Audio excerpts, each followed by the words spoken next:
자주 만나니까 좋죠. 네. 오늘 뭐 질문 많이 준비하셨습니까? 네. 오랜만에 하는 거니까 오늘은 질문 충분히 받도록 하겠습니다. 이제 시작할까요? 네, 모두 자리에 앉아주시기 바랍니다. 먼저 오늘 기자회견 사회를 맡은 대변인 김수경입니다. 이제부터 질의응답 시간을 가질 텐데요. 오늘 기자회견은 사전에 예고해드린 바와 같이 국민께서 궁금해하실 만한 사안들을 대통령께서 직접 소상하게 설명해드리는 자리입니다. 주제 제한 없이 질문을 받기는 하겠으나 주어진 시간 내에 가능한 많은 주제들을 다루기 위해서 편의상 정치 현안, 외교 안보, 경제, 사회 분야로 나누어서 질문을 받도록 하겠습니다. 먼저 정치 현안에 대해서 질문을 받도록 하겠습니다. 질문하실 분들은 손을 들어주시고 지목이 되면 일어나셔서 소속 언론사와 성함을 밝혀주시기를 바랍니다. 네, 질문 원하시는 분은 손을 들어주시기 바랍니다. 네, 뉴시스의 박미영 기자님. 안녕하세요. 뉴시스 박미영입니다. 재작년 취임 100일 기자회견 이후에 21개월 만에 이렇게 국민들이 궁금해하는 점들을 대통령께 여쭙고 직접 답변을 받는 자리를 마련하게 돼서 늦었지만 그래도 다행이라고 생각합니다. 앞으로 오늘을 계기로 더 많은 소통하는 자리를 만들어 주시기를 기자단을 대표해서 부탁드립니다. 하겠습니다. 그리고 좀 첫 질문이라서 편안한 질문을 드리고 싶지만 지금 전국상 총선 패배에 대해서 여쭙지 않을 수 없겠습니다. 그래서 대통령께서 생각하시는 총선 패배의 원인이 무엇인지 그리고 그걸 기반으로 해서 앞으로 국정 운영 방식에서 어떤 부분에서 가장 크게 변화를 추구하려고 하시는지 좀 구체적으로 말씀 주시기 바랍니다.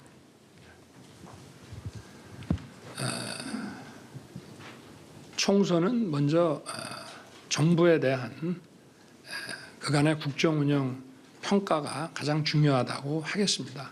그래서 그동안 제가 국정 운영해 온 것에 대해서 이런 국민들의 평가가 좀 많이 부족했다, 이런 것이 담긴 거라고 저는 생각하고 있습니다. 그리고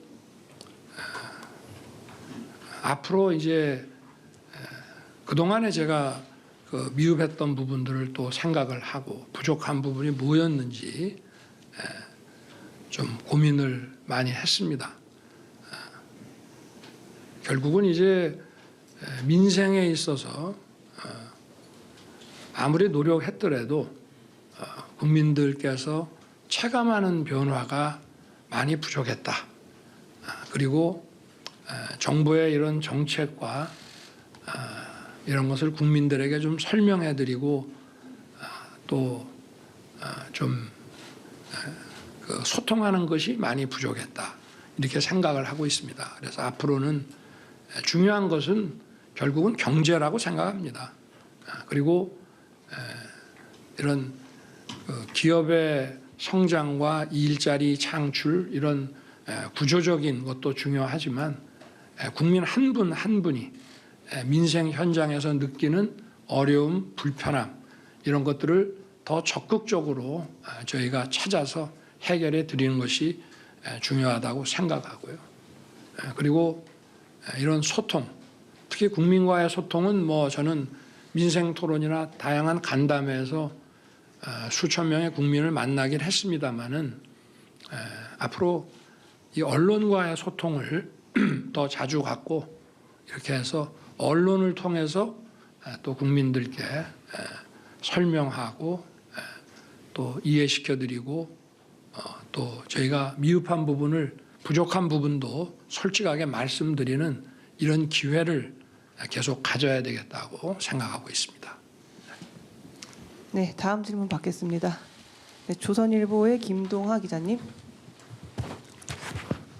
네, 조선일보 김동환 기자입니다. 방금 총선에 대해서 말씀을 해주셨는데 야당에서는 총선에서 나타난 민심이 결국은 이 현 정부의 그 국정 기조 전환을 요구하는 거다라고 말을 하고 있습니다.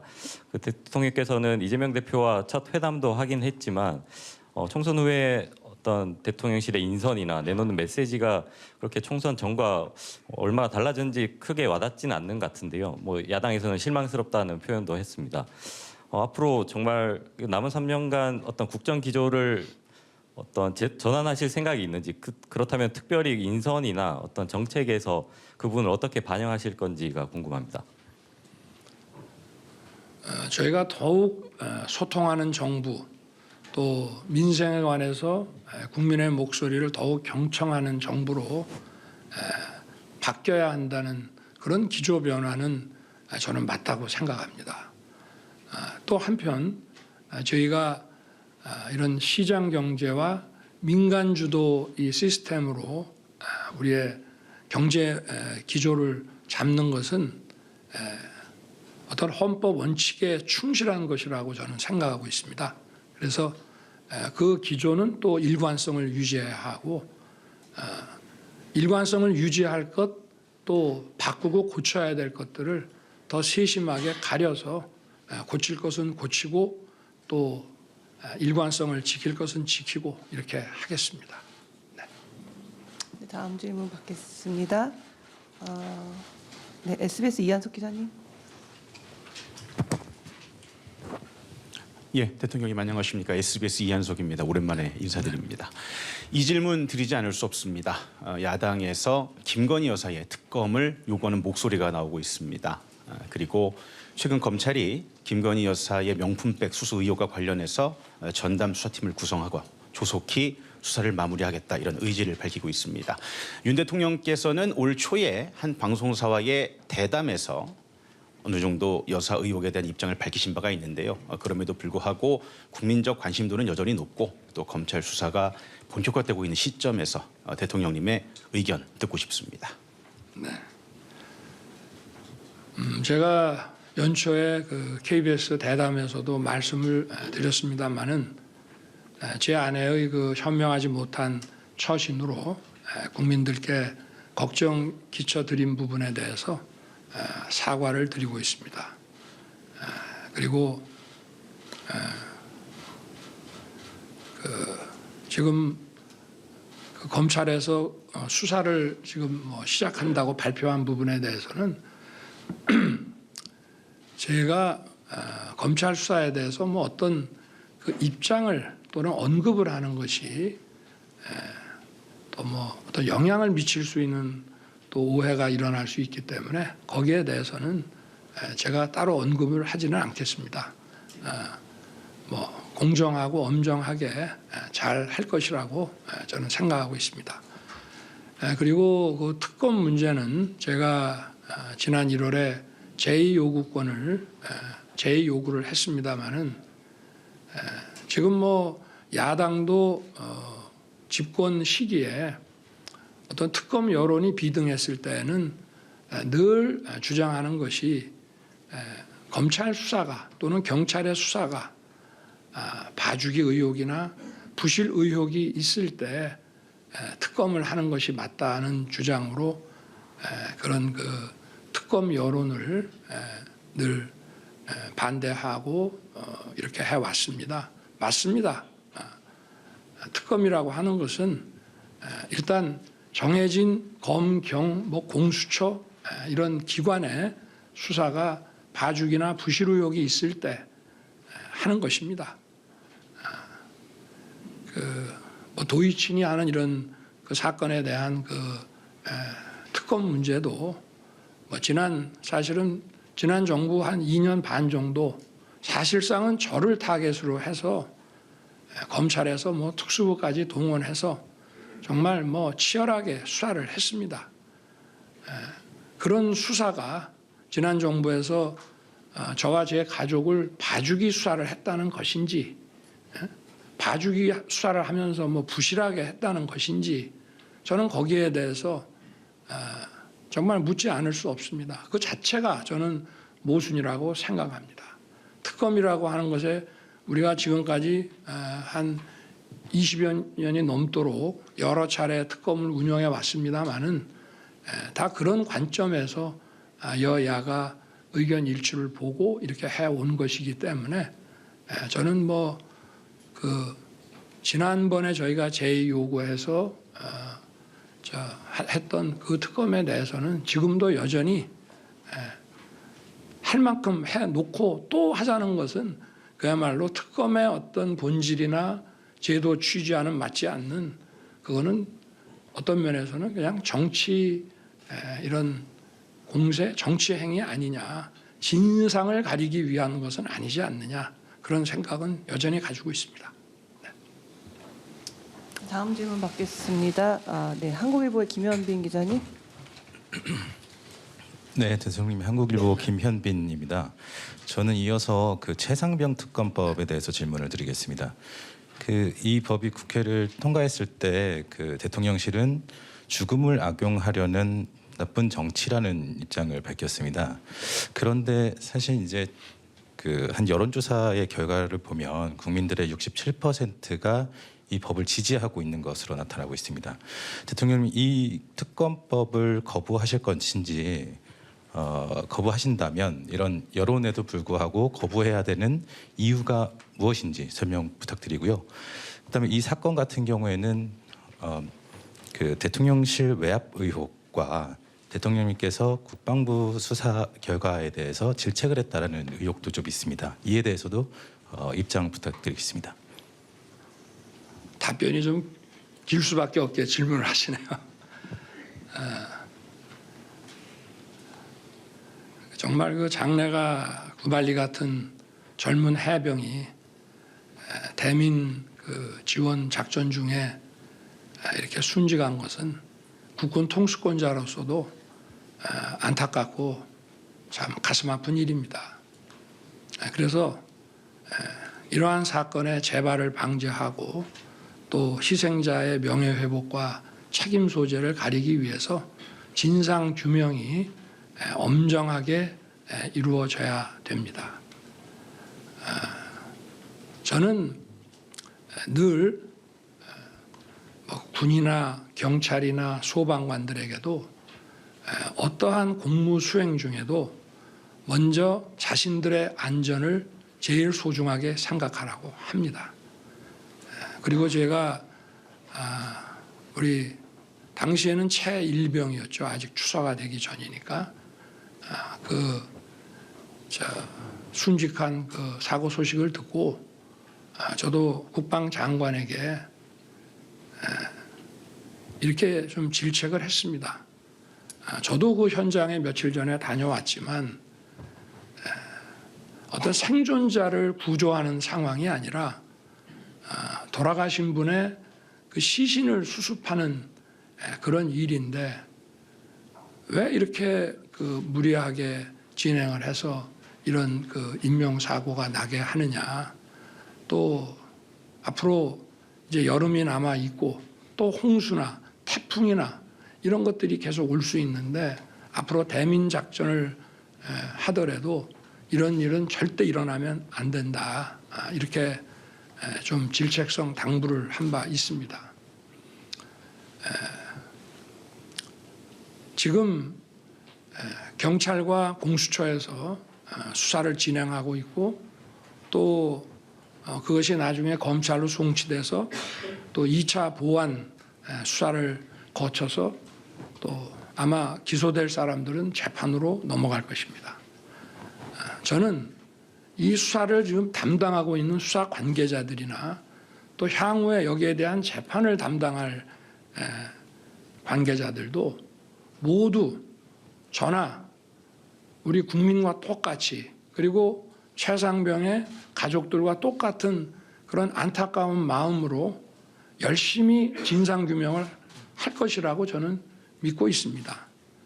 어떻게 이 사건을 대충 할 수가 있겠으며 그리고 수사를 하면 다 드러날 수밖에 없는 일들입니다. 이게 군에서 하는 것도 아니고 결국 민간 사법기관에게 넘어가서 이런 진상규명을 하는 것인데 이것을 어떤 진실을 왜곡해서 책임 있는 사람을 봐주고 또 책임이 없는 사람 또는 책임이 약한 사람한테 모든 것을 뒤집어 씌우고 이런 것 자체가 저는 가능하지 않다고 생각합니다.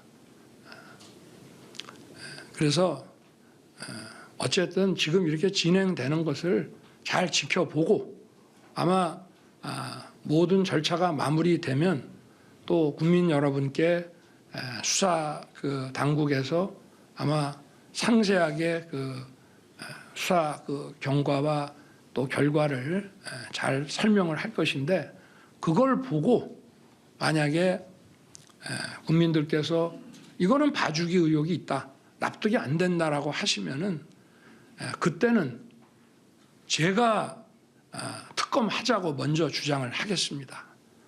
그러나 일단은 특검의 취지를 우리가 보더라도 진행 중인 이런 수사와 사법 절차를 일단 좀 지켜보고 또 수사 관계자들의 그런 어떤 마음가짐과 자세를 우리가 일단은 좀 믿고 더 지켜보는 것이 저는 옳다고 생각합니다. 네. 또 뭐 궁금하신 거 있으십니까? 다음 질문 받겠습니다. 네. 네. 네, KBS의 장덕수 기자님.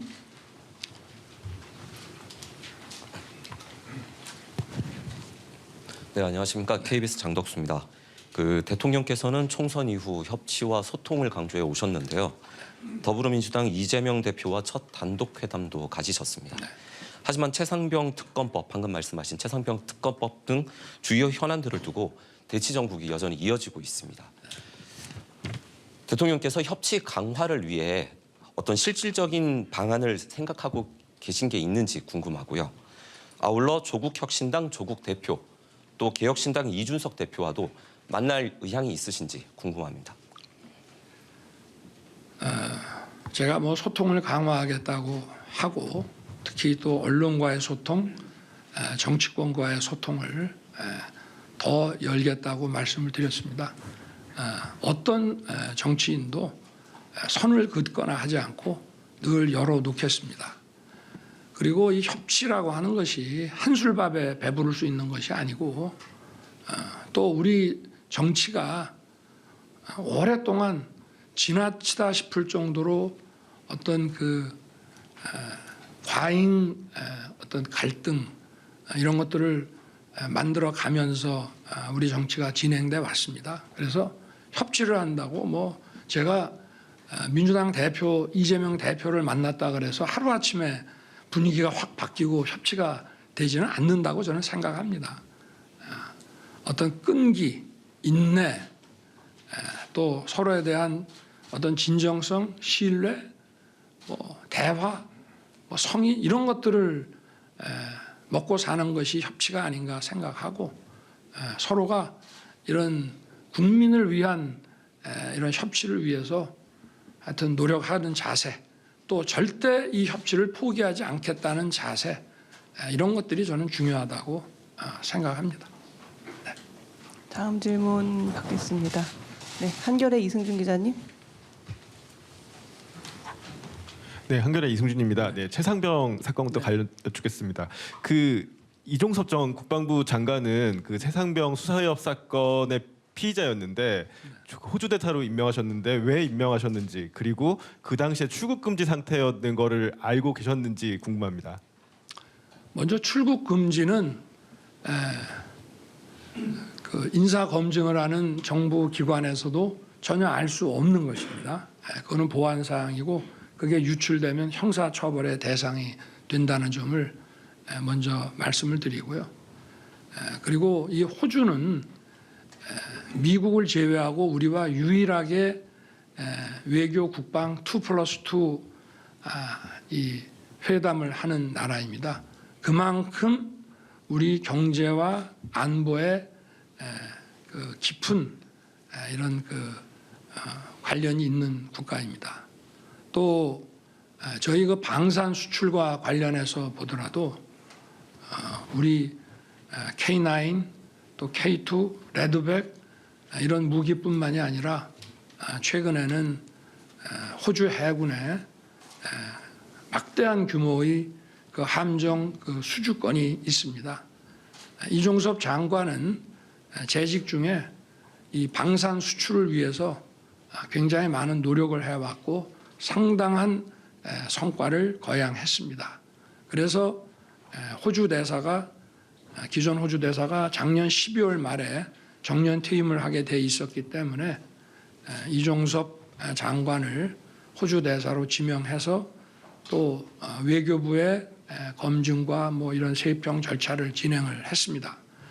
그리고 공수처에 작년 뭐 9월경에 고발됐다는 것은 기사를 보고 알았습니다마는 공수처에서 뭐 소환을 하거나 이런 게 진행이 됐다면은 저희들도 좀 검토를 했을 텐데 공수처에는 사실 굉장히 많은 사건들이 고발돼 있습니다.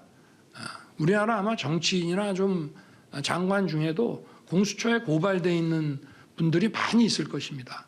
그렇다고 해서 그 사건이 전부 처리되는 것이 아니고 이를테면 실질적인 수사가 이루어져서 뭐 소환을 한다든지 또는 여기에 대한 뭐 조사가 진행이 된다든지 하면 거기에 대해서 저희들이 어떤 사법 리스크를 검토해서 인사 발령 낼 때 좀 재고를 할 수 있습니다만은 공수처에 고발됐다. 또 뭐 검찰 경찰도 마찬가지입니다. 어디 고발됐다는 것만으로 인사를 하지 않는다면은 아마 그 공직 인사를 하기가 대단히 어려울 것이라고 생각합니다.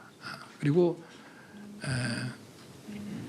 그 본인이 또 그 대사 아그레망이 그 떨어진 이후에 이제 아그레망이 아마 1월에 넣어서 한 2월 말 3월 초에 그 호주 정부에서 그 아그레망을 준 것으로 알고 있는데요. 그 보통 출국 금지를 뭐 연말에 걸었다고 하는데 출국 금지를 걸면은 사실은 소환하지 않은 사람을 출국을 거는 경우도 잘 없고 또 출국 금지를 걸면은 반드시 불러야 됩니다. 소환도 하지 않고 또 출금을 한 달씩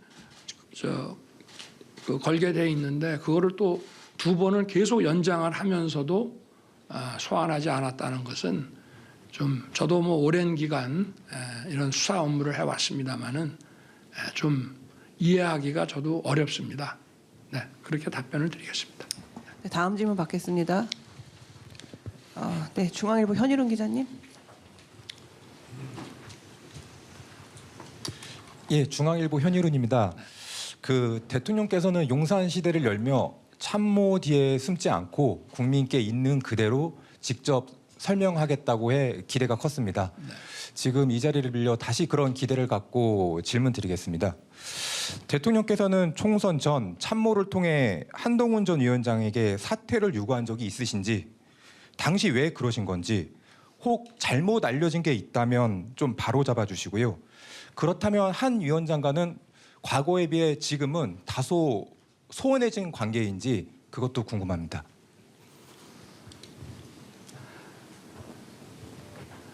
글쎄 그 우리 비서실장 또 원내대표 한동훈 위원장 이렇게 아마 점심 먹는 자리에서 막 그런 얘기가 나온 것 같은데 좀 오해가 있었던 것 같습니다. 그리고 바로 그 문제는 풀었고요. 해소를 했고 그리고 한동훈 위원장은 정치 입문 기간은 짧지만 주요 정당의 그 비대위원장 겸 총괄 선대위원장으로 총선을 또 지휘했기 때문에 이제 정치인으로서 확고하게 자리매김을 했다고 저는 생각합니다.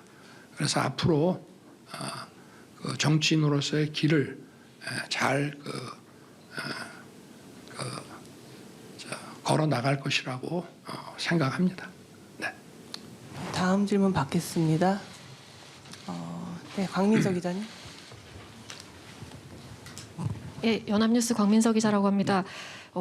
그 차기 국무총리 포함해서 개각 인선 시기는 혹시 언제쯤이 될지, 개각 폭이나 컨셉은 어떻게 될지 궁금합니다. 네. 제가 좀 이게 너무 고집불통이라고 이렇게 비판하시는 분들도 있습니다만은 저는 그 취임 이후부터 지금까지 어떤 개각이라고 하는 것을 어떤 전국 국면 돌파용으로 쓰지는 않겠다고 얘기를 해왔고요.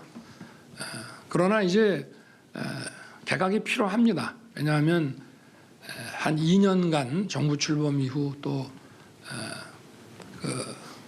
장관직을 맡은 분들이라든지 또 그래서 이제 한번 각 부처의 또 분위기도 바꾸고 또 더욱 소통하고 또 민생 문제에 더욱 다가가기 위해서 좀 그 내각 인선도 지금 검토를 하고 있습니다만은 이거를 뭐 조급하게 이렇게 할 생각은 없고요. 좀 후보 대상이 되는 분들에 대해서도 면밀하게 다 검토를 해서 국민을 위해서 제대로 일할 수 있는 분들을 찾아서 인사를 하도록 그렇게 하겠습니다. 네, 정치 현안에 대한 질의응답이 거의 지금 30분째 다 됐습니다. 어느 정도는 질의응답을 하신 것 같아서 미진한 부분이 있다면 마지막에 시간이 남으면 질문 기회를 드리겠습니다. 이제는 두 번째 주제인 외교 안보로 질문을 받도록 하겠습니다. 네, 손 들어주십시오. 네, 로이터 통신의 조시 스미스 기자님. 안녕하세요. Good morning. Thank you for having us. As you mentioned in your remarks just now, you have centered not only your foreign policy, but the security of South Korea on the U.S. military presence here, its extended nuclear deterrence. However, there are potential political changes in the United States in the future. In a recent interview with Time Magazine, former President Donald Trump, who is of course running to return as president, said that it doesn't make sense to defend a wealthy country like South Korea. What are you doing right now, given the current negotiations on the SMA and other issues, to try to future-proof this relationship with the United States? Is there an amount that is too much to pay? And would you ever consider agreeing to a larger role for U.S. troops here that look beyond simply defending against North Korea? 감사합니다. 예, 대통령 로이터의 조시 스미스 기지국장입니다. 이렇게 기회 주셔서 감사드립니다. 대통령께서 모두 발언에서도 말씀하셨듯이 대한민국의 외교 정책 그리고 안보 정책을 주한미군과 또 한미 확장 억제에 기반을 두고 있다고 하셨습니다. 현재 미국에서 잠재적인 정치적 변화가 있습니다. 최근 트럼프 전 대통령이자 유력 공화당 후보인 트럼프 전 대통령이 타임즈와의 인터뷰에서 한국과 같이 부유한 국가를 방어할 필요가 없다는 취지로 이야기했습니다. 이러한 상황에서 대통령님께서는 현재 진행되고 있는 차기 방위비 협상이나 다른 이슈에 대해서 어떻게 대비하고 계십니까? 또 미래 미국에서 있을 수 있는 정치적 변화에 대해서 어떻게 대비하고 계십니까? 혹시나 방위비 협상과 관련해서 지나치게 많은 금액이라고 생각하는 한도가 있으신지, 그리고 또 주한미군이 한반도 북한 대응을 넘어 더 많은 역할을 할 수 있도록 용인할 생각이 있으신지 여쭙겠습니다. 제가 공개적으로 답변하기 어려운 질문을 많이 하셨는데 동맹국이라 하더라도 다른 나라의 이런 그 대선 결과를 예측하고 가정해서 어떤 언급을 하는 것은 한 국가의 대통령으로서 좀 적절하지 않은 것 같고 또 많이 조심스럽습니다.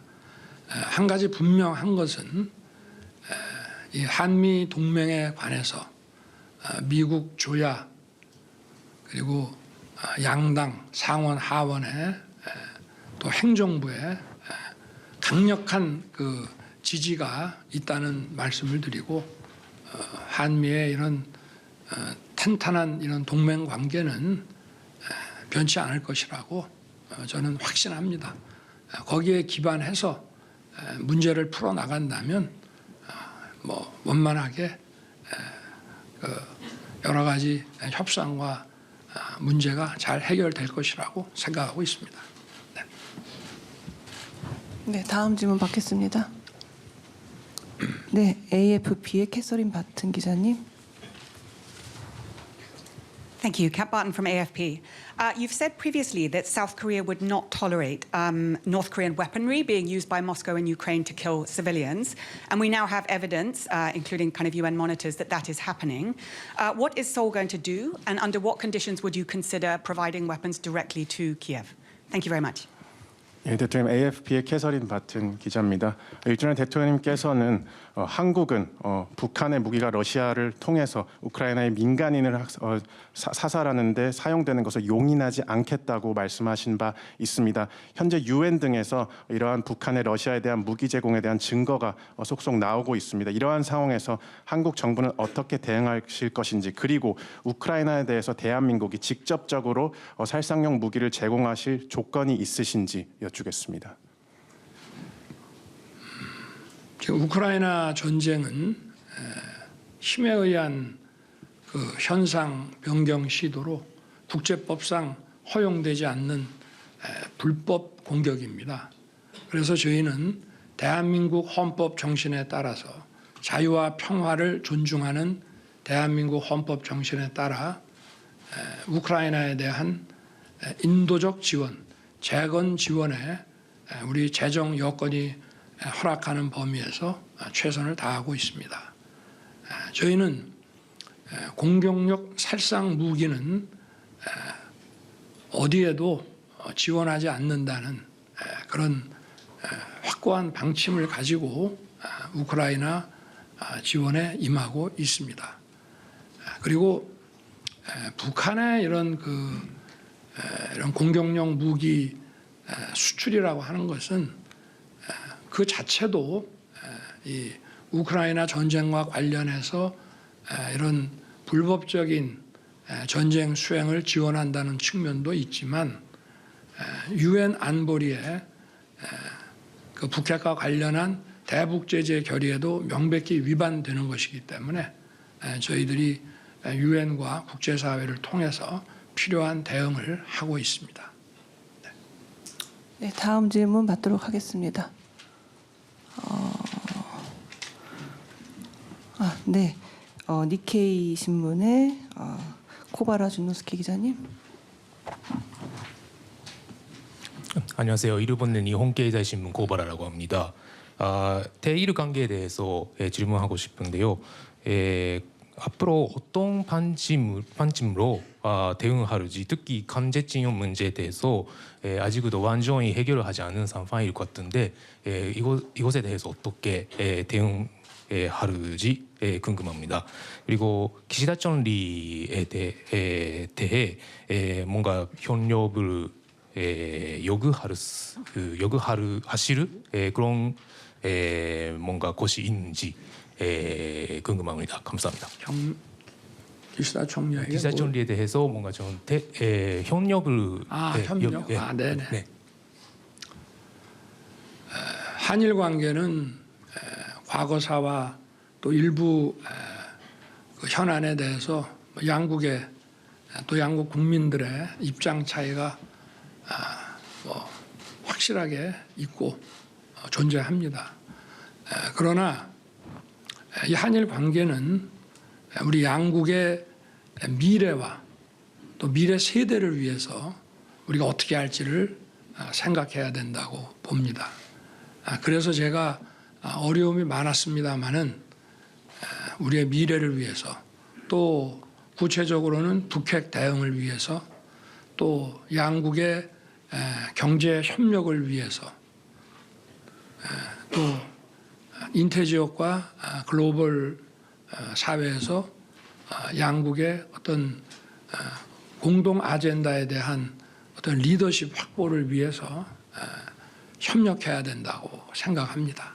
그래서 여러 가지 현안이라든가 과거사가 걸림돌이 될 수는 있습니다만은 저희가 어떤 확고한 목표 지향성을 가지고 또 인내할 거는 인내해 가면서 가야 할 방향을 걸어가야 된다고 생각합니다.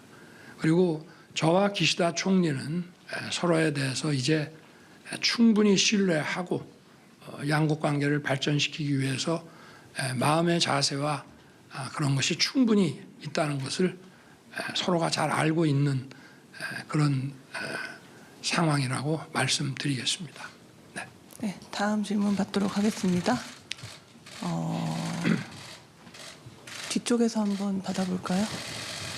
카메라 때문에 잘 보이지 않는군요.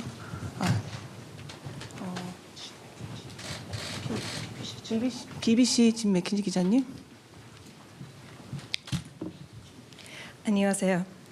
I just wanted to follow up about Russia's military cooperation with North Korea, because in buying weapons from North Korea, Russia is seemingly crossing what would, I imagine, be a number of red lines for South Korea. It is funding North Korea, it is dismantling the international sanctions regime, and it is giving North Korea the chance to test its weapons on the battlefield, weapons that are designed to be used against South Korea. And yet, so far, your government has taken limited action against Russia. The Russian ambassador said recently that South Korea was the friendliest of unfriendly countries. So could you please spell out to us, what are your current red lines when it comes to Russia's cooperation with North Korea? And how will you respond to Russia? What will you do if it crosses these red lines? And just specifically, how will you respond if Vladimir Putin visits Pyongyang to meet with Kim Jong-un? 예, 대통령, BBC의 맥킨지 기자입니다. 저는 러브 군사 협력에 대해서 추가로 질문드리겠습니다. 현재 러시아의 북한산 무기 구매를 통해서 러시아는 한국이 설정하는 것으로 보이는 많은 레드라인을 넘고 있는 것 같습니다. 북한에 대해서 자금을 지원하고 있고, 북한에 대한 제재 체제를 허물어 가려고 하고 있고, 또 북한이 한국을 대상으로 사용하고자 만든 무기들을 실제 전장에서 시험할 수 있는 기회를 주고 있습니다. 그럼에도 불구하고 대한민국 정부는 제한적 조치만을 러시아에 대해 취하고 있는 것 같습니다. 최근 한국 주재 러시아 대사는 한국이 비우호국 중 가장 우호적인 국가라고 언급하기도 했습니다. 이러한 상황에서 대통령께서는 러시아의 행동이 한국이 용인할 수 없는 레드라인은 무엇인지, 그리고 그 레드라인을 러시아가 넘었을 때 러북 협력과 관련해서 한국이 어떻게 대응할 것인지, 또 특히나 만약 푸틴 대통령이 북한의 평양을 방문해서 정상회담을 가진다면 어떻게 대응할 것인지 여쭈겠습니다. 러시아는 오랜 세월 우리와 좋은 관계를 맺어온 국가입니다. 최근에는 이 우크라이나 그 전쟁과 관련해서 또 북한의 그 무기 그 도입과 관련해서 우리와 좀 서로 다른 입장, 또 불편한 관계에 있습니다. 러시아와의 관계는 사안별로 협력할 것은 협력하고, 또 입장 차이에 따라서 우리가 좀 반대하거나 경계할 것은 그렇게 하면서 러시아 관계를 가급적 원만하게, 또 경제 협력과 공동의 이익은 함께 추구해 나가는 그런 관계로 잘 관리해 나갈 것입니다. 네, 외교 안보 분야도 어느 정도는 질의응답이 진행된 것 같습니다.